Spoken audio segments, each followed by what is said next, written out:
Testing. Hello. All right. Hello, everyone. Not to worry. I assure you I am hilarious. My name is David Awad. I am here to tell you about how to build a company culture for profit or not. Oh, hey, look. There's my Twitter handle. How'd that get there?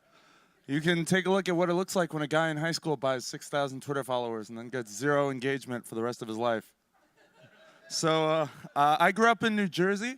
I've worked at a lot of different companies in a variety of different roles, from leadership to coaching to normal software engineering to traveling around. I started a nonprofit called Archangel Raphael's Mission with a close friend of mine. And so I have been learning a lot about company culture. I now work as a software engineer for a company called CSF in Somerset. I was the first engineering hire in 20 years. We were acquired 1 week before I started, and then we acquired someone else.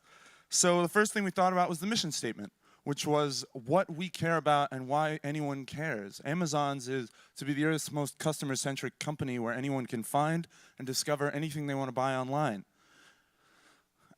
So after you've defined your mission, you want to think about culture. Remember, culture is immutable. It is a function of your team members, and it should be driven towards clear core values. You have to really sit down and think about what your culture is and why people will care when you make it.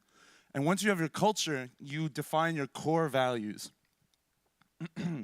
Values are the guiding principle of your company. I am 80% sure Walt Disney really said that once your values are clear, decisions are easy.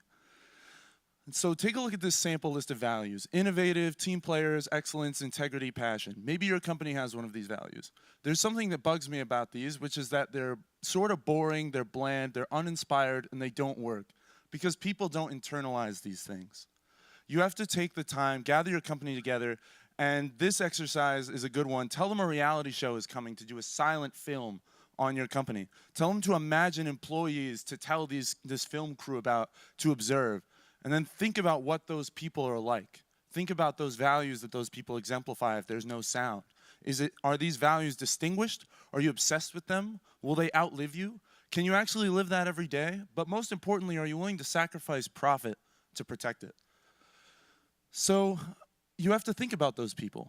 You have to, when you're looking for people, write out a scorecard. Dig into what these people are really like and make sure those people will really live your values.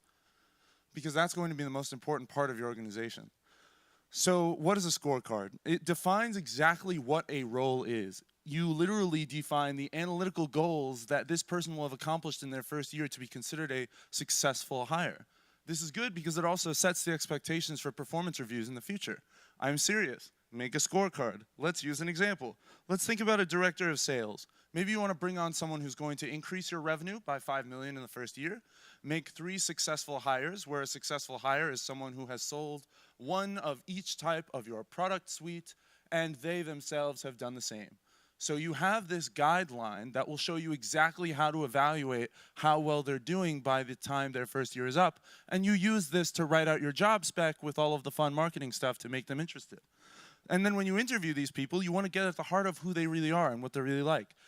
Hire for core values first. And then second, find out if they have the skills to fit the scorecard.